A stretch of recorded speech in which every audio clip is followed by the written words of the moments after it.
नमस्कार, मेरा नाम है डॉक्टर पुरुधवन और आज इस वीडियो में हम बात करने वाले हैं किडनी फेलियर के स्टेजेस के बारे में। अक्सर किडनी फेलियर का पेशेंट जब भी आता है पूछता है डॉक्टर साहब मेरी किडनी कितने परसेंट खराब है, कौन सी स्टेज पे चल रहा हूँ। तो ये सारे के सारे क्वेश्चंस का आंसर मैं आपको आज इस वीडियो में देने वाला हूँ।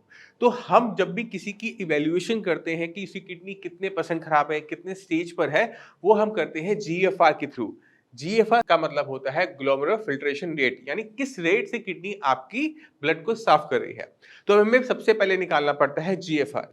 और जीएफआर निकालने का तरीका बहुत सिंपल है।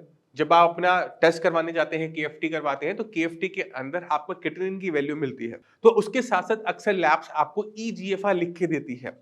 बट अगर आपकी रिपोर्टों के अंदर जीएफआर की वैल्यू ना हो तो भी आप उसको ऑनलाइन निकाल सकते हो। तो आपने क्या करना है, आपने इस साइट पे जाना है। यहाँ पर आपने अपने क्रिएटिनिन की वैल्यू डालनी है, एज डालनी है और जेंडर डालना है। और जैसे ही कैलकुलेट करोगे एक नंबर आ जाएगा। अब ये जो नंबर है ना, इससे हम डिसाइड करेंगे कि आपकी कौन सी स्टेज तक किडनी खराब है। तो शुरुआत करते हैं सबसे पहले स्टेज 1 से। स्टेज 1 का मतलब ये होता है कि किडनी को बिल्कुल थोड़ा सा नुकसान हुआ है। यहाँ पर आपका जीएफआर नॉर्मल आएगा, बिल्कुल 90 प्लस में आ रहा होगा, बट यूरिन के अंदर प्रोटीन लीक हो रहा होगा, यानी किडनी को अभी नुकसान शुरू हुआ है, इसी वजह से स्टेज 1 है। अब चलते हैं स्टेज 2 पे। अगर आपकी जीएफआर की वैल्यू 60 टू 89 के बीच में आ रही है, यानी आपकी जो किडनी है वो स्टेज 2 की खराब है। इसमें आपकी बॉडी में कोई सिम्टम खास पैदा नहीं होता, बहुत थोड़ा सा नुकसान हुआ होता है। आप मान के चलो कि 30% के आसपास किडनी को नुकसान हो चुका होता है और आपके यूरिन में प्रोटीन लीक आउट की दिक्कत हो सकती है। अगर प्रोटीन लीक आउट बहुत हैवी हो रहा है तो ही आपको अपने लेग्स के अंदर स्वेलिंग देखने को मिलेगी। इसके अलावा कोई खास परेशानी इस स्टेज में देखने को नहीं मिलती। अब चलते हैं स्टेज 3 के ऊपर। अगर आपकी जीएफआर की वैल्यू 30 और 60 के बीच में आ रही है तो वो स्टेज 3 होती है। स्टेज 3 कैसी स्टेज होती है जहां पर हमारी बॉडी के अंदर कुछ सिम्टम आ सकते हैं। थकावट से शुरुआत करते हैं। सबसे पहले जो कॉमन हमें दिक्कत देखने को मिलती है वो है कि थकावट। पेशेंट को चलने में, उठने में, बैठने में बहुत जल्दी थकावट होनी शुरू होती है। बैक एक हो सकता है, बट बहुत ज़्यादा सिम्पटम इस कंडीशन के अंदर भी नहीं आते। इस स्टेज को 2 हिस्सों में बाँटा गया है, 3A और 3B।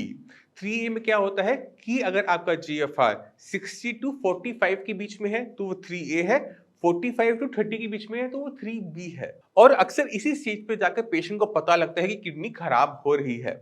अब बीपी और शुगर सबसे बड़े कारण है किडनी खराब होने के। जिन लोगों का बीपी बहुत ज़्यादा बढ़ा रहता है, शुगर बढ़ी रहती है, ध्यान नहीं देते, उनको लगता है कि मेडिसिन खाने से मेरा बीपी कंट्रोल में रहता होगा।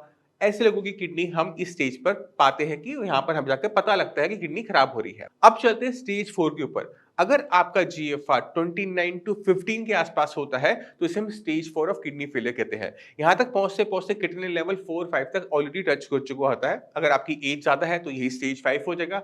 अगर आपकी एज कम है, यही स्टेज 4 हो जाएगा। यहाँ पर मैक्सिमम सिम्पटम हमें देखने को मिलते हैं। आपकी बॉडी में खून की कमी होना एक कॉमन दिक्कत है। बीपी का शूट अप करना दवाई के खाने के बाद भी इसी हमें स्टेज पे देखने को मिलता है। और जैसे ही स्टेज 1 के सिम्पटम्स थे, स्टेज 1 के सिम्पटम भी हमें यहाँ देखने को मिलेंगे कि यूरिन के अंदर प्रोटीन लीक आउट हो रहा है।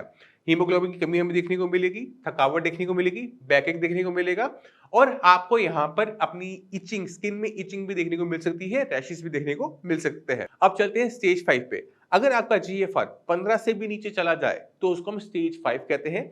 स्टेज 5 को एंड स्टेज रीनल डिजीज भी कहा जाता है। इसे हम ईएसआरडी शॉर्ट फॉर्म में कह सकते हैं। यानी यहाँ पर किडनी को बदलने की जरूरत होती है और यहाँ पर जब हम पहुंच जाते हैं तभी डॉक्टर आपको डायलिसिस एडवाइस करते हैं कि अब आपकी बॉडी इस किडनियों पे सर्वाइव नहीं कर पाएगी, सस्टेन नहीं कर पाएगी, यहाँ पर आपको डायलिसिस की या फिर ट्रांसप्लांट की जरूरत है। अब आपकी किडनी किसी भी स्टेज पर हो सकती है, बट कभी भी आपको किडनी को लेकर घबराने की बहुत ज्यादा जरूरत नहीं होती।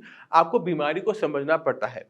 किडनी कभी भी अपने आप खराब नहीं होती, उसके पीछे कोई ना कोई कारण जरूर होता है और 80% पेशेंट के अंदर हमें बीपी और शुगर देखने को मिलता है और ये दोनों ही बीमारी बहुत इजीली मैनेजेबल है।